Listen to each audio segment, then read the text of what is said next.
Hey, good afternoon, good afternoon, good afternoon. I know I'm running just a little bit behind. I got caught up in some last minute research. And trust me, if I told you what it was about, you wouldn't believe me. But here's what I'll say, and I want to be sure, I want to be clear when I say this. I'm on the air, it's 1 o'clock, and you know, I was talking last night to one of my co-hosts on the other show. And yesterday me and Pastor Riggins had some disagreements on something that was said on different items that was said, and everybody has a reason. Everybody has something for their opinion. And right now I'm adjusting my Instagram pay pictures so I can be seen. Right now I'm supposed to be getting into this topic, and I'm sweating. I find myself in a position where I need to do some explaining because you know we're never on the same page, or we're never unified by mind when we do these shows. And I say that to say this: Pastor Riggins doesn't ever have to feel the way I do about anything. And I don't, and this is not a cleanup. This is just to give clarification, because I'm going to tell you something. I'm a person, if you've been watching me a while, I sometimes, I'm going to say it like this. Sometimes I wish I wouldn't have took the time to educate myself on politics. Because once you see something, you can't ever go back. I'm trying to adjust my camera. You can't ever go back to where you came from. And see, unless you dig into it and you understand, so you can understand a little bit about the history. You can understand about the history, but when you dig into the reason why politics are the way that they are, you begin to get a little discouraged, because you didn't open up something that most people never take the opportunity to look into. And the real reason why I'm going through this up front with you, because I need you to understand before I get into my dialogue, the reason why I'm saying this. See, yesterday I did a lot of explaining about what happened at the James Tallarico town hall. And that was my whole purpose, was to get in there and tell about the town hall. But as I always find myself doing is, when you get into the nitty and the gritty, so to speak, you start to discover other things. See, I don't think it's cool when a person comes in front of a town hall, in front of a group of black people. And I'm gonna say this clearly: when you come in front of a group of black people that supported the other candidate by their vote and by their actions, and then you get up in front of that same group and you tell them, don't talk about Jasmine Crockett. I told you about my telephone ringing, because it's sometimes people that know me text me on my phone. Don't talk about Jasmine Crockett. What you did was a planned source. It was done in your head, but I think you did it backwards. Just by the way that you responded and the way that you came out with it. Don't talk about Jasmine Crockett. She did this, she did that.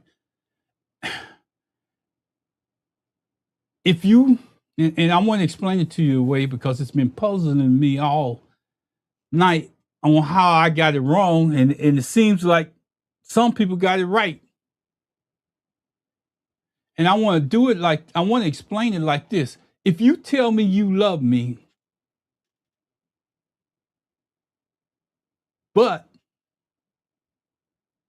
and you come with all kind of reasons after that but, You lost me because you just nullified your first statement.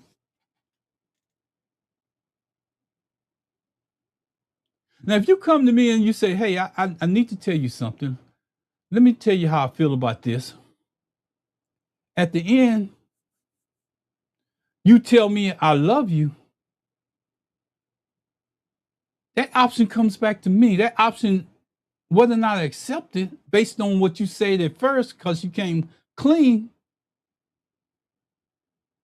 say something about you. You want to put it out there. You want to be honest and let people know where you're coming from. You didn't want to disguise it or anything like that. You want to tell it up front.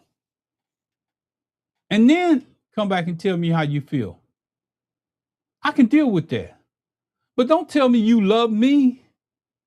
But here's the other, here's the conditions that go with that love.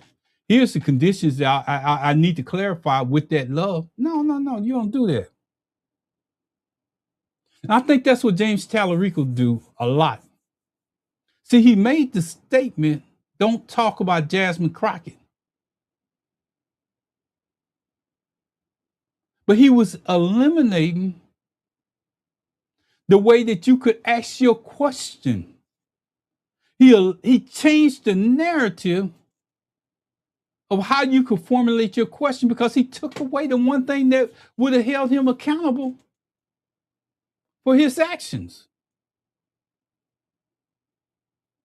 So when I get into the sit in my space, I do this for a reason because I need you to understand and I need you to reason it out within yourself. The reason why people do certain things at certain times. And you heard me talking about the group that was sitting on the front row. See, they're responsible for James Tallarico being there. Somewhere along the line, James Tallarico people reached out to that same group because it's evident who they reached out, who they were reaching out to. That same group that was skinning and greening on the front row. See, if that was a true town hall meeting, those people wouldn't have been on the front row. You know where they would have been? In the back. Because everybody know them already. See, the people that needed to ask the questions should have been in the front row. So when he turned left, right, whatever way he turned, he seen people that were actually casting a vote for him. Because those people that were sitting in the front row at that time, they had already told you where their vote was. They want a chance for the candidate to get to know you, or for the candidate to say the reason why he deserved your vote. And we wasn't given that opportunity. And when Candace spoke, she would have been right there with one of them people that was in the audience where they occupy seats to be seen with James Tallarico. So when they go through their next election cycle, they're considered. Now, don't get me wrong. Those people paid their dues. But that was James Tallarico night to come back and get the black vote.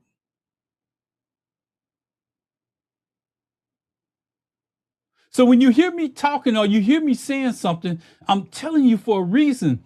Over the years, we have been fooled and bamboozled, sometimes by our own people.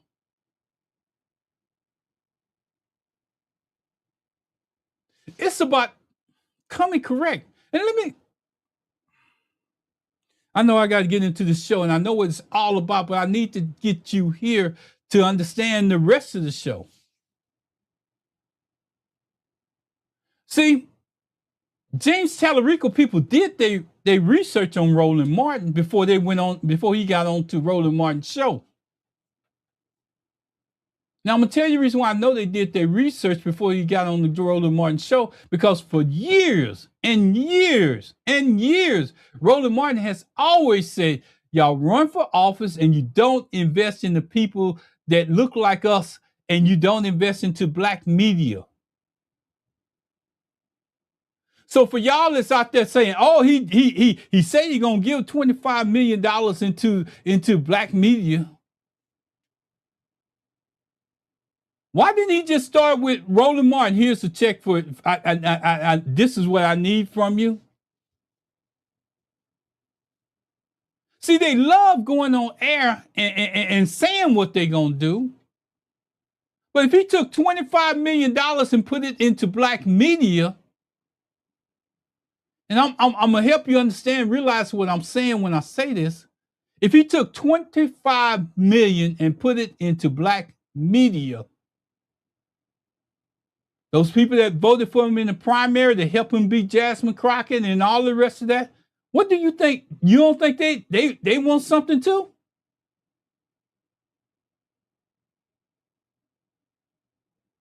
See, sometimes you got to understand the process of the message in which is coming out of a person's mouth. And when you process it, I guarantee you won't be there skinning and grinning. See, because I can say something on camera, but I don't have to follow it up by no actions after I'm off camera. I get tired and I'm tired, and I listen to this story over and over. They accommodate, they do this and they do that. They go on these major shows and they dissected the audience before they get there. Almost like they did the Roland Martin show. I'm going to invest $25 million. How much of that money are you going to invest with Roland Martin? That would have been my next question. See, but see, when they say that, they haven't made the investment yet. So when you ask him the question, how much are you going to invest with me? He may not invest a dime because he felt like you embarrassed him on your program for something he just got through saying.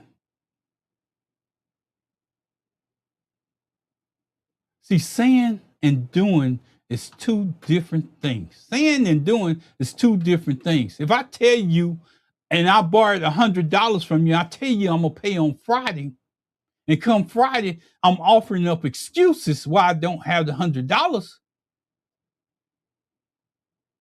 But I told you in front of everybody, when you had me in front of a crowd, hey man, I don't have it right now. I know I owe you, but I'm going to pay you on Friday. Friday roll around, there's no witnesses there.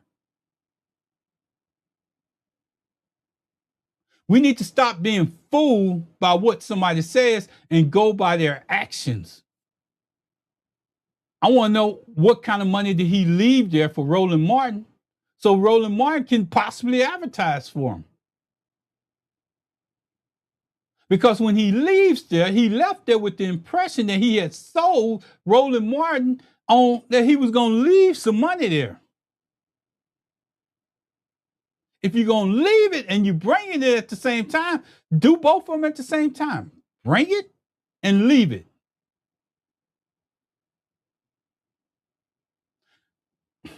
We get fooled. And I'm going to tell you the reason why, and I'm going to give you the examples of the reason why this show right here tells you a history of that being done. Let me just be honest with you. This is Sit in Your Space. I'm not here to fool you. I'm not here to tell you no lies. I'm here to tell you the exact truth. And it just started last night. I couldn't rest. I'm one of these people that can't rest until I get something straight with my people. And not saying that I'm the messenger of all, but I am the messenger of some. And it's a difference. Because not all people pay attention to what I'm saying, but it's some that tune into what I'm saying. They act like black votes just automatically appear. They just act like they just drop out of the air. They don't have no substance. They don't have no wants. They don't have anything. I can always go back and get the black vote because they're simple. I show up and I tell a few lies and I run to a stage and they all excited and the few people that's got me there sitting in the front row that made all these great announcements and speeches about how good I have done. Where if they were so sincere about the effort of getting you there and they was ready for the audience to hear what you had to say, they would have shortened them speeches. You ever notice when you go to a film, I'm going to say this, the pastor has certain guidelines that he established when it gets to the time for you to speak about that person? It got so bad that they had to start putting time limits on it. So when you take up and eat up all the time that's going to make a difference, and you and your people want to hear the people that's going to get up there and talk about you. Flowers. I'm not saying you don't deserve his flowers, but when they was calling you for the campaign, your flowers should have been given then. Your actions when you got on that stage should have been, hey, I'm going to tell you, here comes James Tallarico. If you got any questions for him, he's right here in front of you. And you should have walked to the back and stood there and let those people that was right in the front row ask them as many questions as they wanted to. But see, you're guilty of one thing too. You want to protect the image. I don't give a damn about no image if you ain't protecting my vote. And that's where we are as black people. That's the reason why Candace stood up and said what she did. That's the reason why Candace stood up and knew that you wasn't going to give her an audience.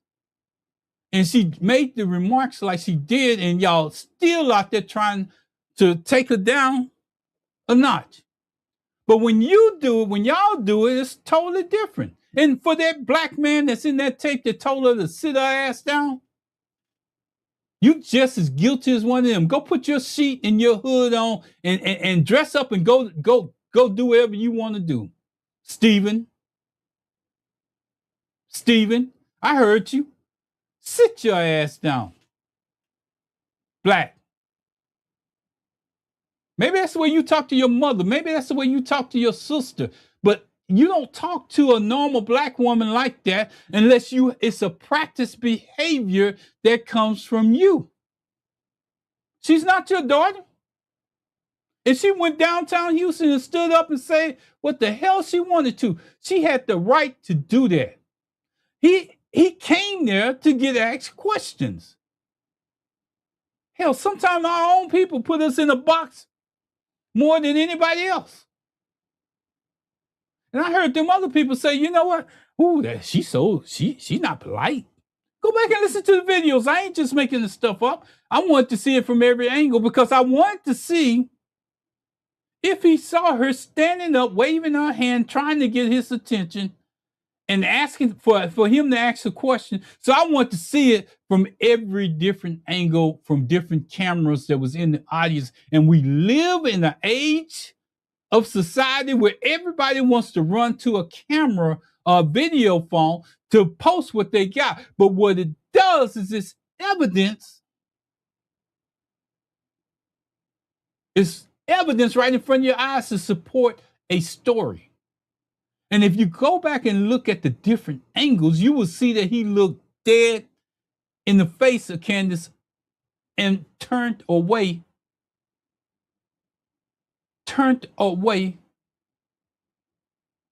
But see, you have to go in and do your research to understand what he did. Now, when people say, when he said Jasmine Crockett, don't bring up Jasmine Crockett, what he was basically telling you at that particular point in time, for you Negroes, and you didn't understand it, get in line. Don't bring her name up to me. She's defeated. She's gone. She's not a part of me. And you're here.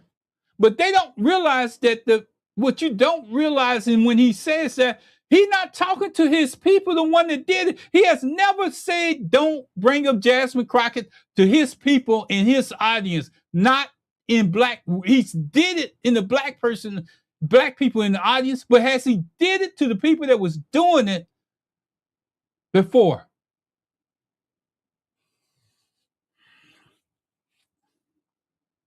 That's tactics. That's a discussion that was had, and they practiced and got him up to that.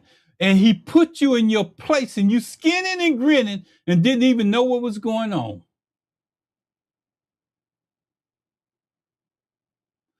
Hey, let me get another picture. Here's another one. Let me put the baby in your hand. Let me do all of that stuff. It's too much staging around him. It's too much staging. I want to see the true James Tallarico. Maybe you settling for the image that they're presenting. What is the true James Tallarico about? I've seen him go into a soul food restaurant, staging.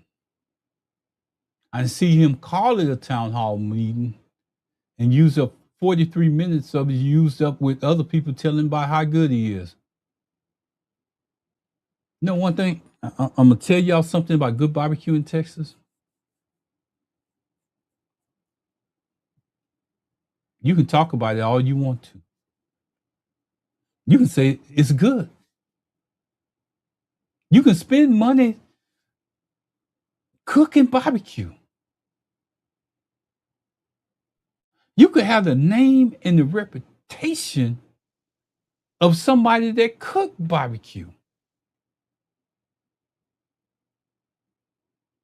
And you know what? It may not be worth a hill of beans. And I can give you 2 or 3 instances where that's the case. When Mr. Burns was alive, and I'm gonna have to talk to my people, because when I talk to my people, they understand what I'm saying. When Mr. Burns was alive, you could go over in Acres Home and get the best barbecue that you ever tasted in Houston. I don't know what happened to it. I don't know where it's at. But it ain't the same tasting barbecue that when I went over there, if you got there at a certain time, it was sold out. And you was gonna have to wait till the next day or until they got some more cooked before you got any more.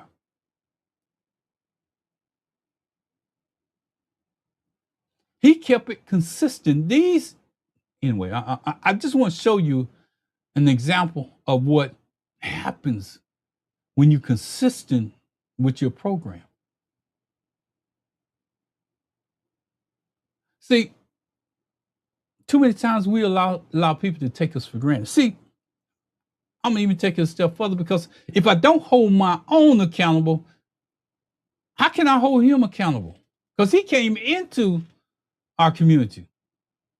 Mickey's is the best soul food place I know in Pearland right now. I could leave this showdown I'm on, and within 5 minutes, I'll say 10, I could be at Mickey's right now. And I know that the line is going to be clean. I know that those workers are going to have the same attitude from the time I get in that line till I get to that front door, till I get up to the pay at that cash register. I know that.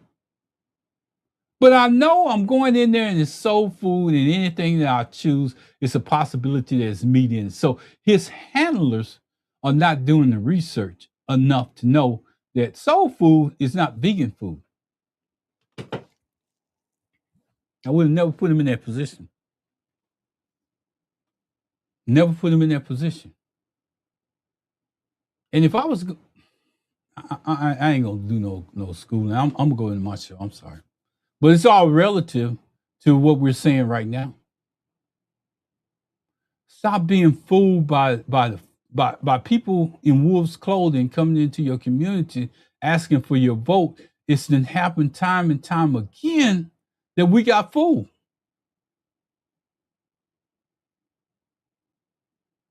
It's no sheep up under a wolf's clothing. It's a wolf. And you know, a person has confidence. I just got to go here, because it just hurts me every time I look at that videotape. And I've been on here for 25 minutes, but it hurts me every time I look at that videotape and I see this man take off running from the back of the room to the stage like he was exciting somebody. Master's home. Master's here. And all you skinning and grinning Negroes sitting around there going, hey. Let me clarify something. The only person I want to do that much clapping for and saying, hey, thank you, Jesus. Thank you, Lord. Thank you, God, that I made it, that I'm here in heaven. Ain't no man gonna run from the back of the room to the front of the room and think that he's gonna get me skinning and grinning at any time. That's the first mistake that we make as Black people. I'm done. I got to get this out of the way. Hey, my name is Ronald, and we don't do rumors here. We don't do political talking points. We tell the truth. This is sitting in your space. As Roland Martin tell people all the time. When I remember a guy asking him, how colorful can you get? He said, wait a minute. He said, you see what that's, do you know where you're at?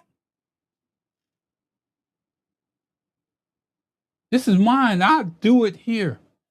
So my name is Ronald. I'm sitting in, we don't do rumors. We don't do political talking points and sit in your space. We don't do something somebody posted. Unless we can verify it with our own eyes. Unless we can verify it with our own ears. Unless we examine it from different points and angles and views, like I just said. We begin with facts that people can examine for themselves. Go out there and examine it. Do the research like I did. Because you can't walk around that room and get a perspective, but you can hear the comments in different, if you look at different people that posted on the internet, if you listen to the comments that was made around the room when people was filming, you hear it.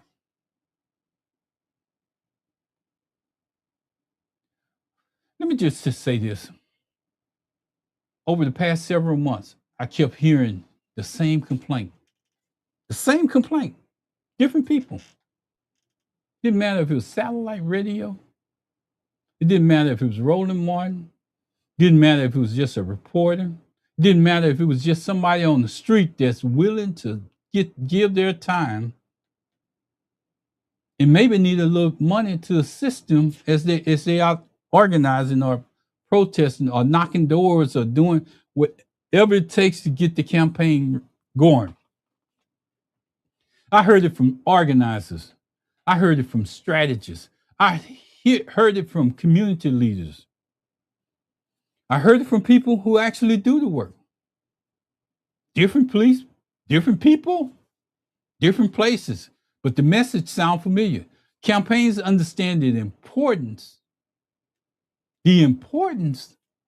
of the Black vote. They talk about the Black turnout. They calculate the Black turnout. They depend on the Black turnout. But when it's time to invest real campaign resources, let me explain what these campaign resources so people don't get it confused. Paid organizers, paid canvassers, Black-owned media, long-term relationships, and political infrastructure. The urgency can suddenly disappear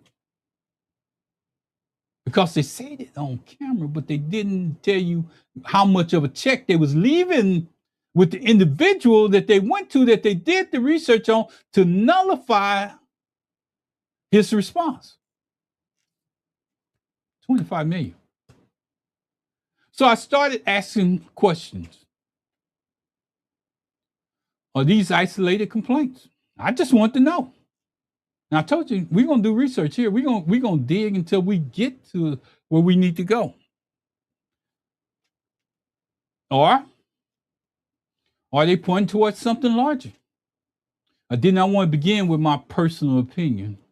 I want to examine the evidence because there's a difference between making an accusation accusation, and just telling the truth. So as I get into this, again, my name is Ronald. I'm not going to sit here and run away from it. Let's be clear about what we're talking about. Campaign investment is not measured by how many speeches a candidate gives. It's not even measured by one Sunday church appearance. It's not measured by a photograph in a black neighborhood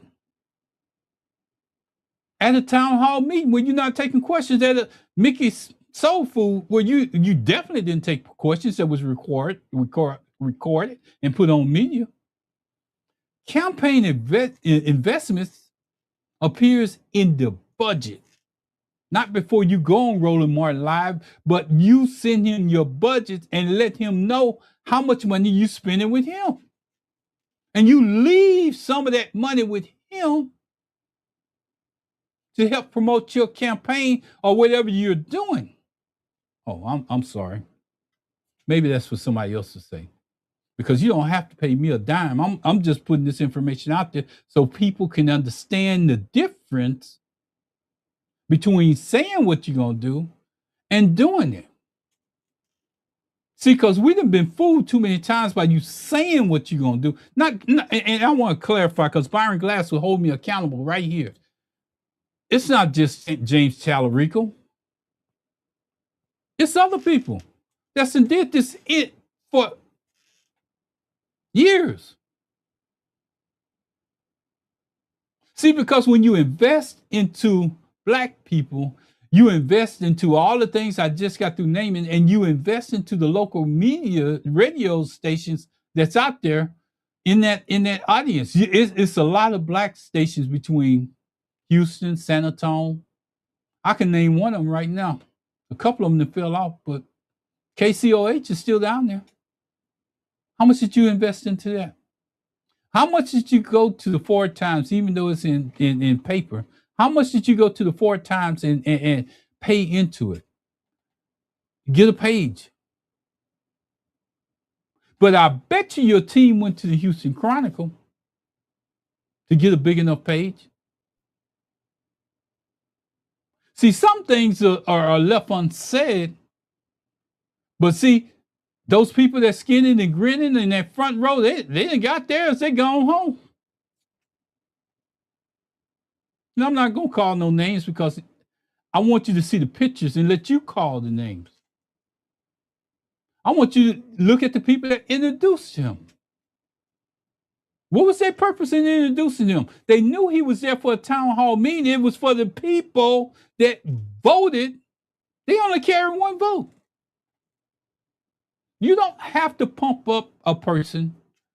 I'm sorry, I'm getting sidetracked. But you don't have to pump up a person if they already have a good message and their intentions are right. Don't sell me. Let me see. Let me put the key in the ignition and see if that car gonna drive the first mile. You can't get up under me and drive with me. You can't sit in my lap and drive with me. So let me put the key in the ignition myself and drive the first mile and see if it's worth it. You know, campaign investment appears in a budget. And what that budget tells you, who receives advertising money, who gets hired, who gets paid to canvas, knocking on doors. It's 100 degrees in Houston right now. Knocking on doors, going to people's houses and stuff like that, canvas neighborhoods, and take people out there. You can have a canvasser take volunteers out there, but you need to be paying one of those people to get them out there to make sure that they're doing what they're doing. But you don't want to pay canvassers, and I want to make this neutral from this point forward, because I'm not going to tie it back into anything else that's going on. Who gets hurt? Who gets hired? Who gets paid to canvass? Which neighborhoods receive repeated contact? Which media organizations receive advertisements? Which communities get permanent field staff? And which voters only hear from the candidates near election day. See, I'm not going to do it. I said I wasn't going to do it. I'm not going to do it, but I need you to understand. See, I'm going to let you use your own definition there. Those decisions matter. They tell you which voters a campaign considers and pursues. They tell us which voters a campaign considers valuable. I can't do it. I can't do it. I'm sorry. Just call me whatever you want to call me. They tell us which voters a campaign considers valuable. You're not valuable when you're in the primaries. You're not valuable when your own representatives or somebody that looks like you come out and say, you know what? I just left the camp. And it looks like they didn't even need the black vote then. Oh, you want me to call a name? I'm not. Go back and look at my other shows. You know who I'm talking about. He said it the day after. He stomped. It's like we say stomped on somebody's grave when nobody was there. That person dead and gone, and you still stomping and jumping up and down and celebrating on them. I'm done. Campaigns act like black votes are automatic. Now, here's what I'm going to call a name. Texas Tribune. That's not one person's opinion. That's multiple Texas organizers and strategists and national voices have been saying this for years. The vote is treated as necessary. Infrastructure behind the vote is treated as optional.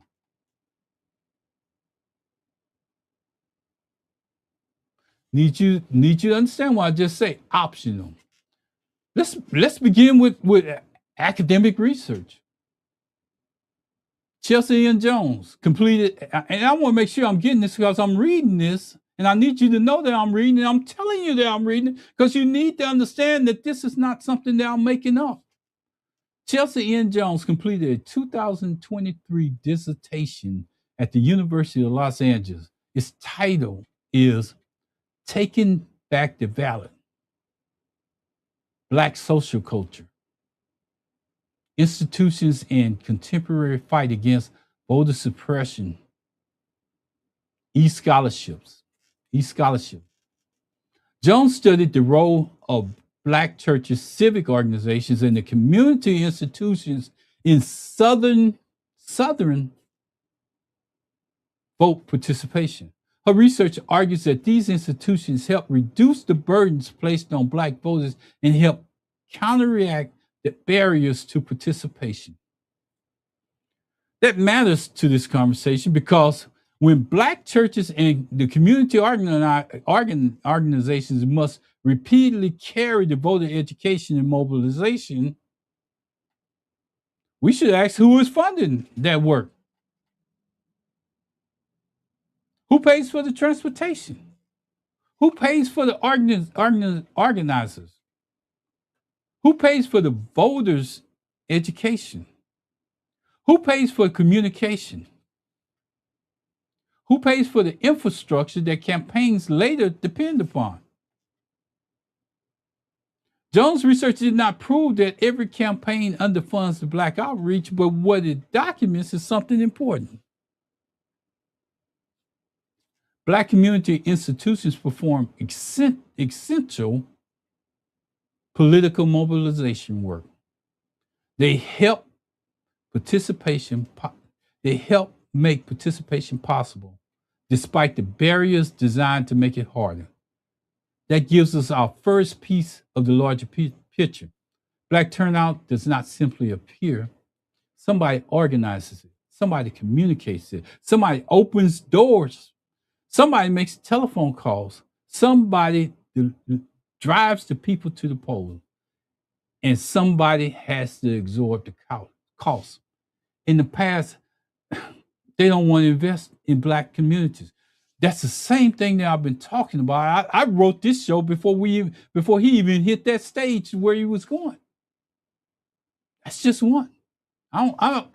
And you know, when I'm writing these things, I need to make sure that there's backed by facts, not fiction, not emotions. Now let's examine campaign operations. A study titled "Who's That Knocking?"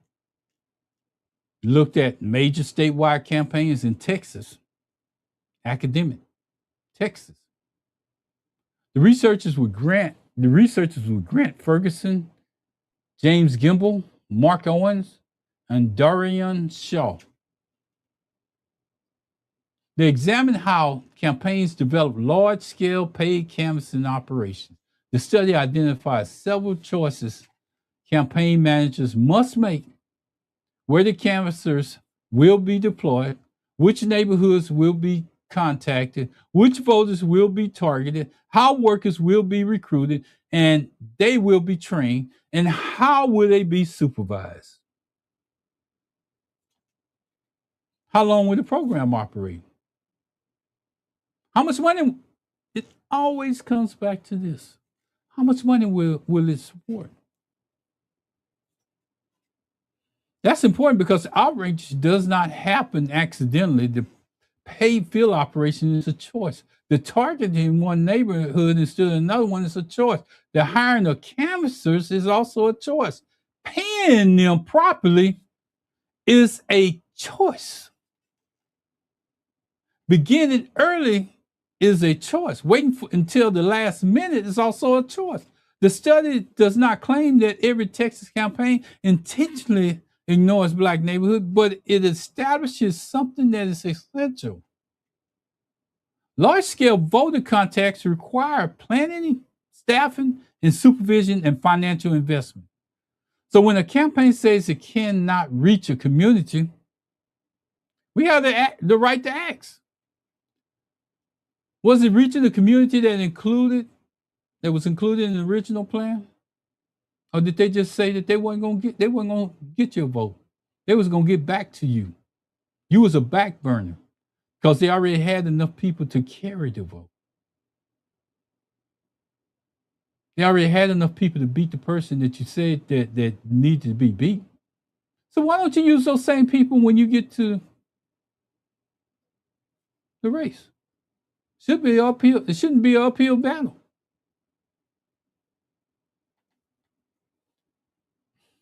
In the original plan, was the money placed in the budget where organizers were hired early? Was the campaign present before it needed votes? Because the turnout is not magic. The turnout is infrastructure. Here's where I want to get you to. Here's where the pieces begin to connect them. Research shows that Black institutions help counter barriers to voting. Campaign research shows that meaningful outreach requires paid and organized field operation. Put those two facts together, Black communities are frequently expected to produce political participation. But the work of producing that participation may fall on the churches, local organizations, and community leaders and grassroots organizers. That raises an uncomfortable question. Are the campaigns investing in infrastructure? Or are they benefiting from the infrastructures Black communities build for themselves? And that's important because, see, if you already know that infrastructure is there, you already know that you can run to it and it's going to establish itself. That means that you're not going to spend no money with them. They're saying that they don't have to invest to get your vote. It's almost like going to a concert and somebody sit down at a piano and they play the best tune you ever heard. They know that it's coming because they played the tune and they got your psyche. We allow people to come into our communities and play us like that piano. But here's the difference: when they get to our community, they don't even play one note on the piano. That's what that run to the stage was about, to get you excited, to let you know, here I am. And you got played.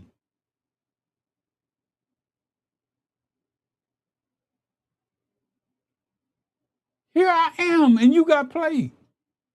I'm going somewhere with this. That raises an uncomfortable question. Are campaigns investing in infrastructure? Or are they just benefiting from the infrastructure Black communities built for themselves? We give it up. We give it up. We allow few to answer for the many. We allow few to answer for the many. And we just step in line, skinning and grinning, up until one of us steps up and says something different. We want to know an answer to our question. And then those people that were skinning and grinning, they upset because you broke the quorum. But wasn't it set up to be answered? Questions set up to be answered by all? And if you're gonna turn away from me, I'm gonna make sure you get my attention. And she did that. So if you're upset with how the campaign, how your little layups turn out, because you set it up for layups, it just happened to turn into a whole game. It's two sides of the court, in the whole court. But it was set up for layups on one side. A practice of practice. You know how they go through practice before they get into the game? That's all you wanted it to be. When that coach called them over to make that speech, that was where you wanted to end it. In that huddle, before they ever hit the court. And it didn't work out. There's a difference between partnering with Black institutions and using their credibility without sustaining their work. There's a difference between saying we need the Black vote and placing Black outreach in the campaign budget. Oh, you don't believe me? I know I'm just. Let me see how much time I know I'm just running my mouth out here. I'm not sitting there. I have never been elected to an office. I've never been in those type of positions. But I am a citizen. I do have a vote like everybody else, and my vote does count for something. You're seeking my vote. You're seeking the Black vote. Latasha Brown, co-founder of Black Vote Matters, said it clean. Showing up is not enough. She wasn't talking about one candidate. She was talking about the whole habit. Drive-by visits, last-minute church stops. Let me get this right because I want to make sure I say it. The way we get them away, the way we get them, the way we'll get them. Let me just say this because I don't want to mess this up. The way we'll get them anyway. Attitude that shows up in every election cycle. She backed it up with truth. If you value Black voters, if you have to invest in Black communities, that line cuts through everything. Because investment is proof. Budgets are respect. Money message is something that we need. If you want the messages, if you want the votes, you should spend money there. Texas organizers have been saying the same thing for years. Not one person, not one campaign. It's a pattern. You're here in rooms where the cameras aren't rolling. They want our turnout, but they not our invoices.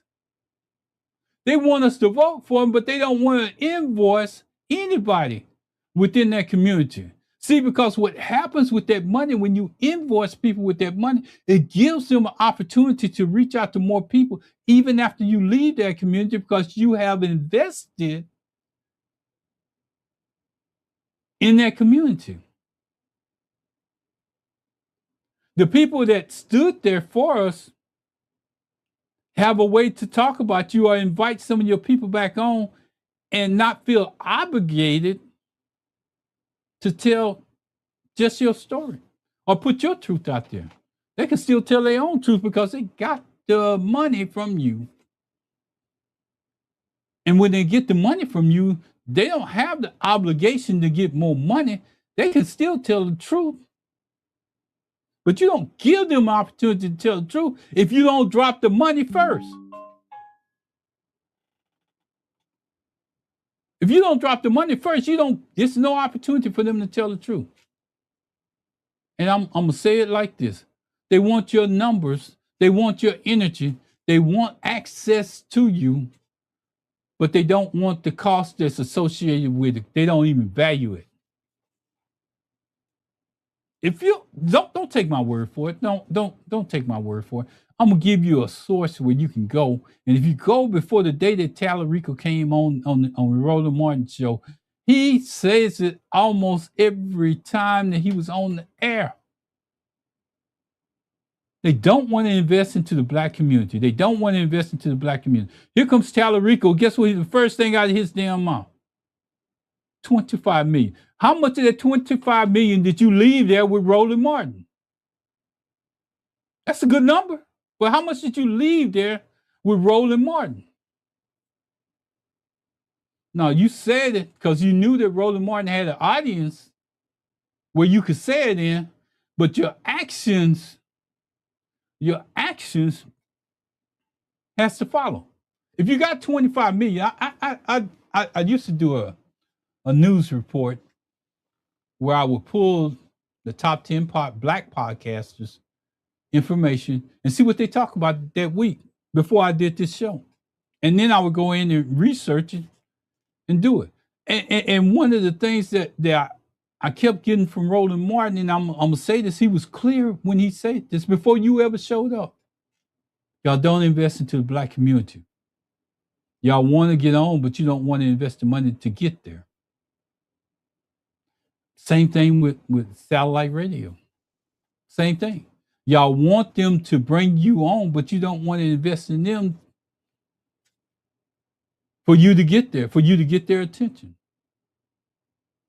I even heard one of the hosts, I want to say her name, Karen Hunter, say one time, out of all the places that you could go to,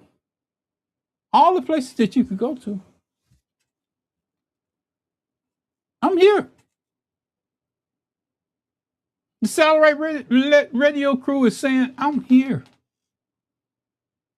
Then why don't you come to us?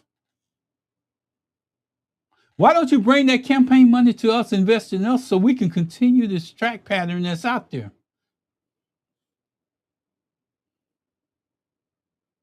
They've been saying it louder. You can't keep saying, you can't keep asking black folks to work for free.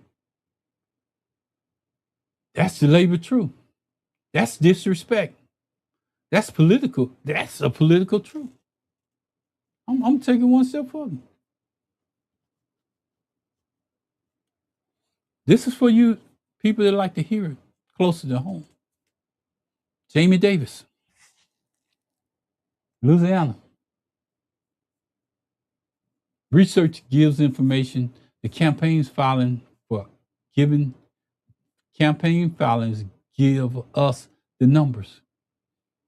But sometimes we need to see those numbers look like through a real person. So I'm going to be a real person today. That brings me to Jamie Davis. Jamie Davis Jr. is a Louisiana farmer running in the Democratic nominee for the United States Senate in 2026 in Louisiana. He comes from Waterproof, Louisiana. His campaign identifies him as a third-generation farmer. Let me just add to it because, see, my writing doesn't do this. A third-generation black farmer. Just real talk for black people.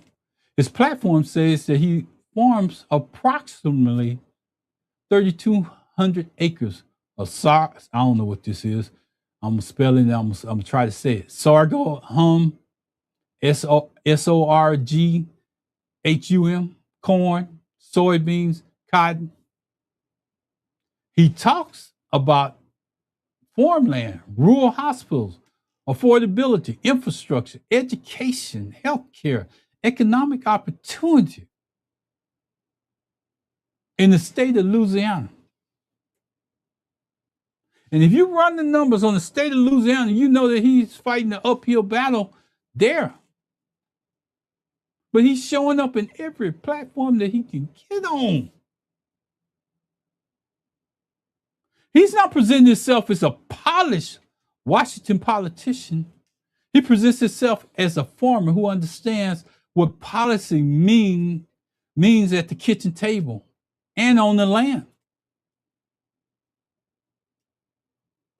The Louisiana Illuminator described Davis as a crop farmer from Waterproof running grassroots campaign. At one campaign stop, he wrote he wore a broken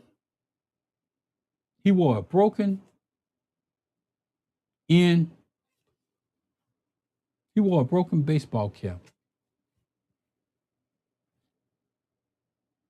Baseball cap. He wore a broken in baseball cap. I got it right in the end. He spoke directly with potential supporters, describing himself. I'm just a simple. I'm a country boy. That's not a consultant creating a personality. That's how he identifies himself. See, when real people come into the room, they don't have to have you coach them up, set the stage. They can set the stage themselves. You just put them up there and give them the mic, and give the people that want that's gonna vote for them the mic. That's the reason why I'm bringing this up. That's not a consultant creating a personality. That's how he identifies himself. When people encounter his campaign online, they do not only see formal speeches, they see a farmer. They see land. They see him doing the work on those tractors. Not just show up and say, oh, here I am. He might not have enough strength because he worked the field that morning to run to that stage. But if somebody's setting all this stuff up and have you set up in an audience where everything runs great, you got energy to run. He's not waiting for the political establishment to explain who he is. I'm talking about Jamie Davis, so y'all don't get it confused. Jamie Davis out of Louisiana. He's telling the story himself through social media, through local news coverage, through community appearances, through the farm he works, through the language he understands, and through the people he's trying to represent.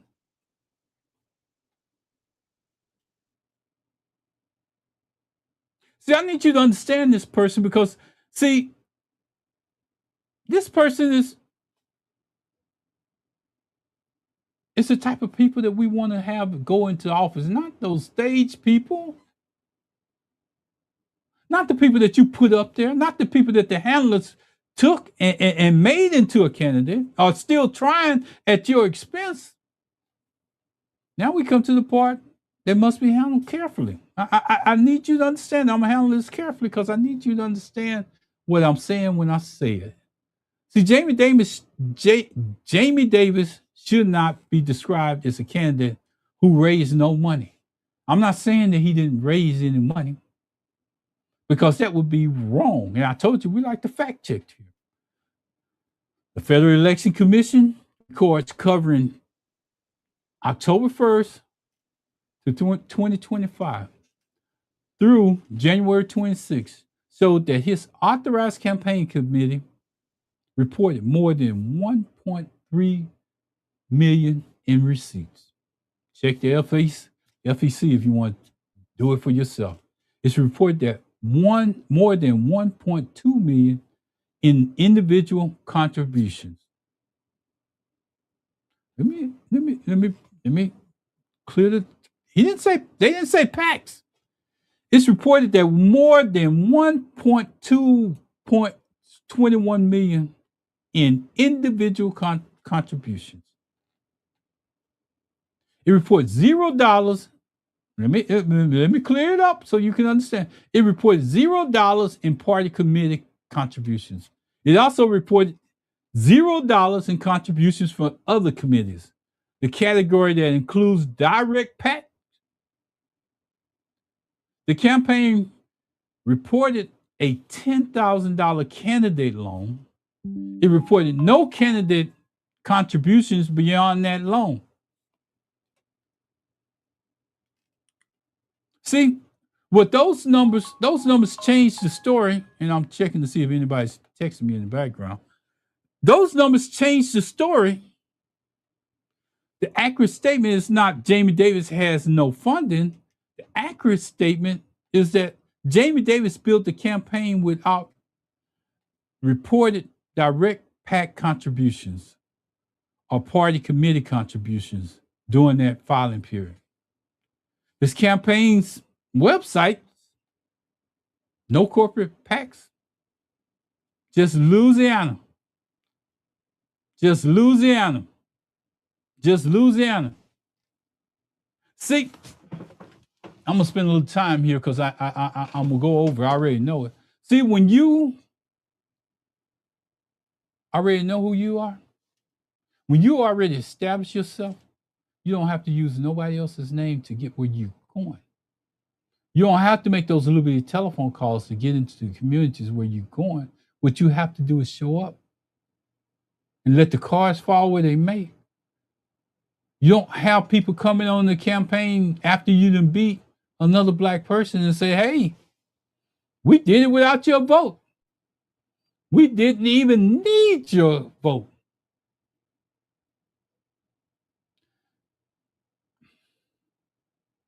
See, some of y'all gonna get that. Some of y'all skinning and grinning people gonna wonder what's wrong. What's the problem? Why is he talking about that? Because you're skinning and grinning in somebody's face that just got walked on and stomped on and done by their own party any kind of way that they want. I'm done on that one. It also reports that an average contribution from people was $18. I think I lost my Facebook, my Instagram. Was $18. $18. Let that sink in. Look at the larger number now. So his campaign gives us a different human example. He's not merely waiting for the large political institutions to make him visible. He's using grassroots communication to build his own visibility, and individual donors appear to have responded. That distinction matters. Jamie Davis may be outside the traditional PAC funding structure, but ordinary people have not ignored him. They have contributed. They have shared his message. The Democratic primary voters selected him as their nominee. The human story is not simply that he lacks resources. The human story is that he has had to build a different kind of network. And you say, well, how is all this time back? Because I'm trying to show you that not everybody takes the same path as this person. That money trail that I'm talking about, it's been there. See, Jamie has to invest into some of his people to get his message out there. Jamie Davis is now facing a Republican nominee, Julian Letlow, in Louisiana. November 3rd, 2026. Nobody's giving him any money to help him do his campaign. He's doing it on his own. He's making those runs on his own. But see, y'all, and I want to say y'all because y'all that's how y'all address us. Y'all.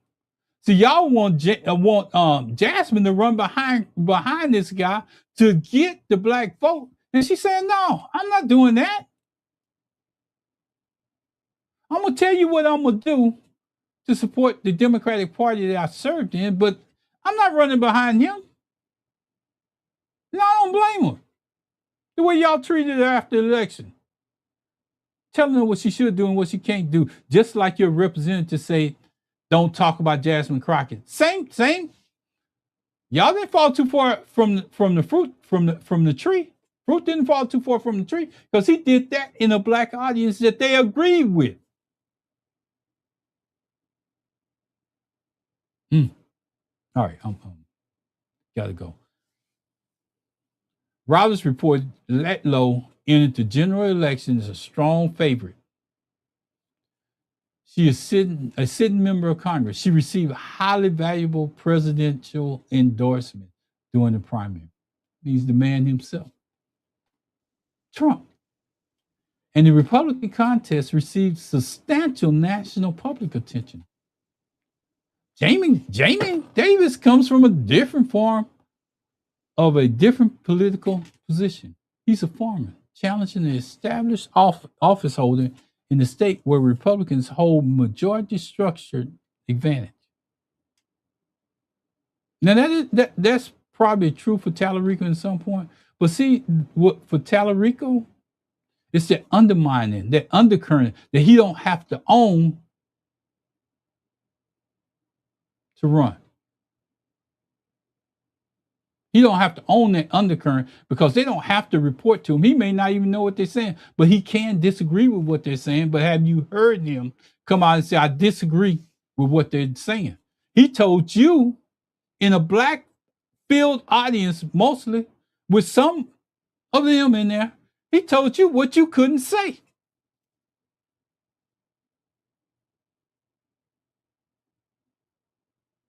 You're going to get it. You're going to get it. We're going to learn. It might be at our expense, but we're going to learn. Jamie Davis comes from a different political position. He's a farmer challenging an established office holder in the state where Republicans hold majority structure advantage. Do you hear what I'm saying?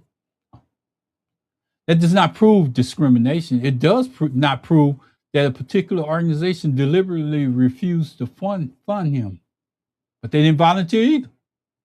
And it does not mean that his campaign cannot compete, but it gives us a legitimate comparison. One candidate enters a general election with congressional visibility, a national attention, an established political network.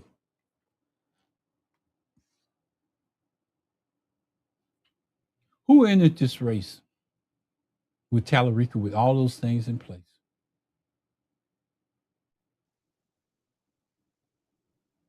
All those things I just got through saying in place. It wasn't no way in the world James Tallarico should be on the same level as Jasmine Crockett.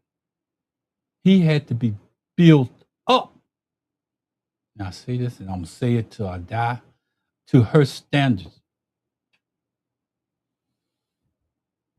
The other has been built a campaign around individual contributions, grassroots communications, and his identity as a Louisiana farmer. That comparison allows for us to ask a broader question: who receives institutional investment before? Hey, grandson. That was my grandson coming in. That was my grandson coming in. He can't. I'm doing this just like Jamie Davis in my study. And see, that's my grandson. He came over and told y'all hi. So anyway, I just want to say I'm doing this just like Jamie Davis because I'm spending my own dollars and I'm not getting contributions from anybody. You don't see subscribe, nothing asking for money or anything. Because I feel like I'm strong enough to do this. The pattern of non-investment returns. Now let us return to the largest issue. The pattern is not that every black candidate receives no money. Jamie Davis himself proves such a careless statement. The pattern is more complicated. Black voters are regularly described as indispensable. Black turnout is discussed as a requirement for victory. Black churches and civil organizations are expected to mobilize. Black organizers are expected to provide community access. Black media is expected to share political information, But too often, financial investment does not match the political dependence.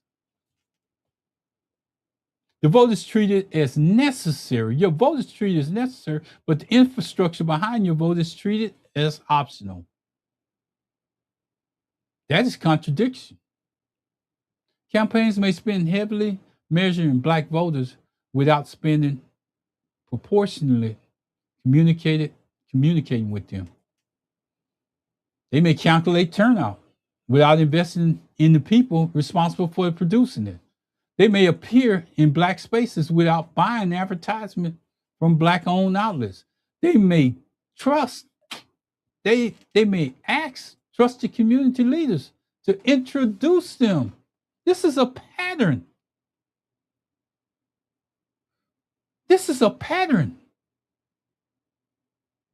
And they may expect black voters to understand what is at stake, even when the campaign has not done the work of explaining its own position.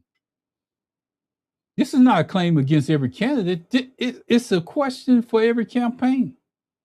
That's the reason why Candace stood up in that campaign. She had a question.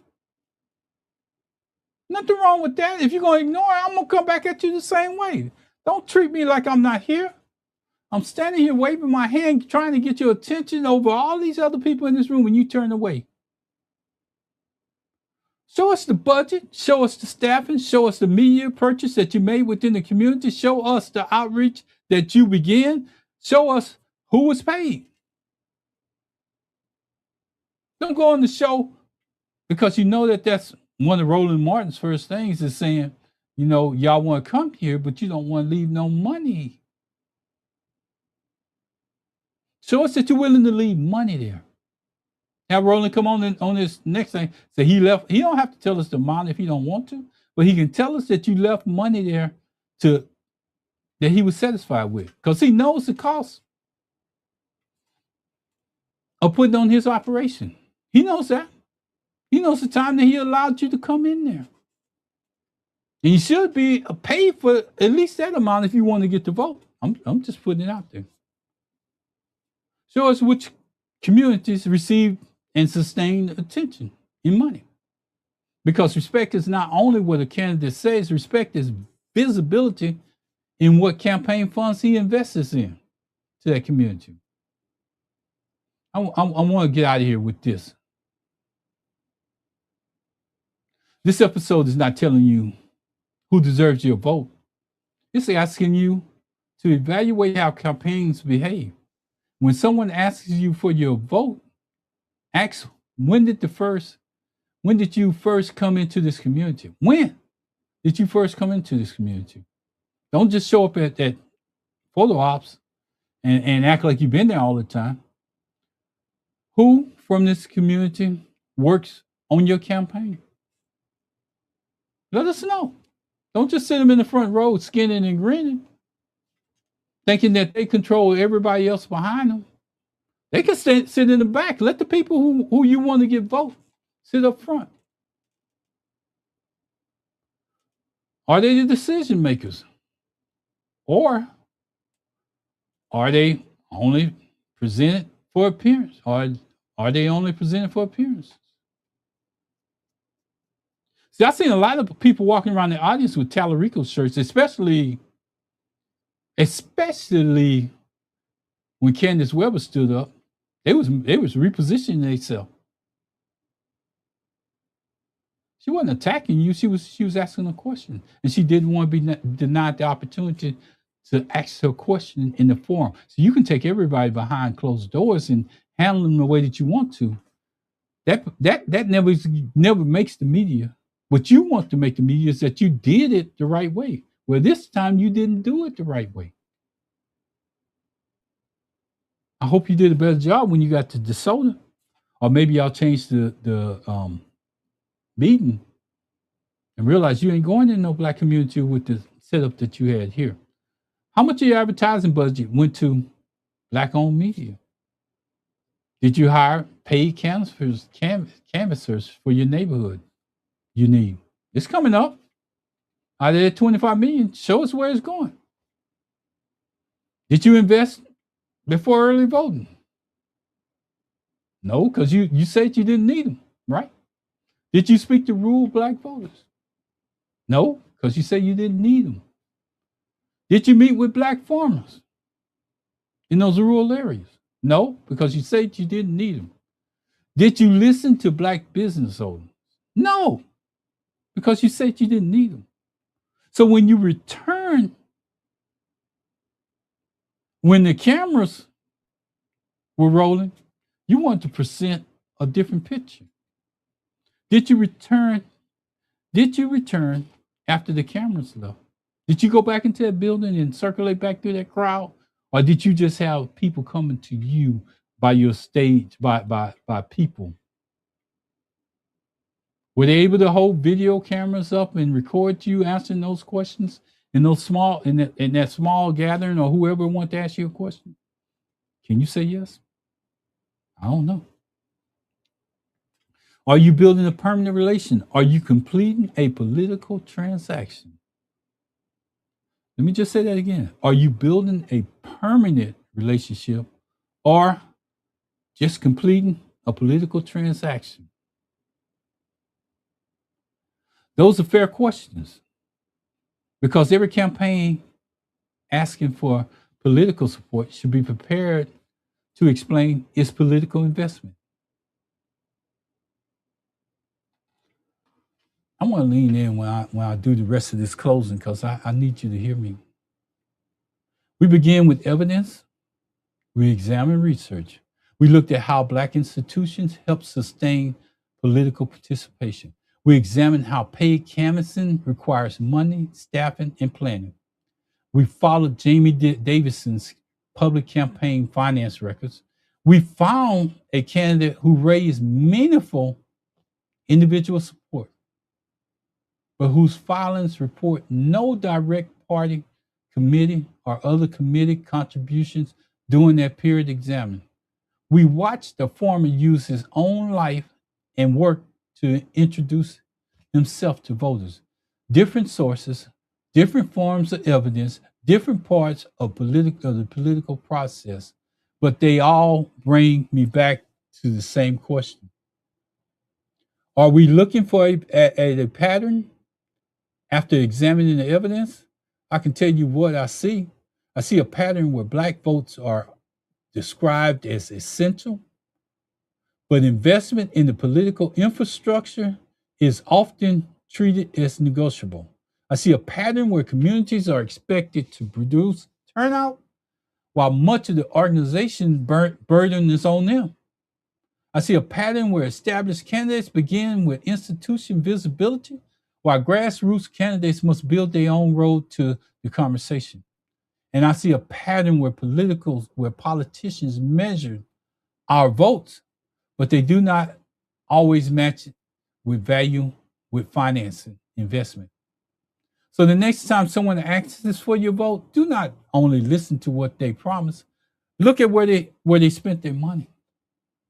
Look at who's hired by them. I'm not talking about the big security guards that steps up to protect them. I'm talking about the people that's working within their campaign. Because this is not a part of my closing, this is me. Because if you look at who they're working with, if you look at who they're focused on, you will learn that the Black vote comes automatically, and that where they're spending the money at is in their communities, in their communities, in their communities. Look at whom they hire. I'm gonna say that again. Look at when they arrived, who was with them. Look at who got paid before they came in to that. That's another story for another day. Look at which communities they treated as partners, because they invested, their investment leaves evidence. Let me just say that again, because I need to make sure you understand. Look at which communities they treated as partners, because the investment leaves the evidence. Talarico beers, Talarico this. That's where they invested their money at. They came back for you. And I told you during my podcast that they was coming back for that. The budget tells a story. Here's the evidence. Here's who said it. Here's the research. Here's the pattern. Now you decide.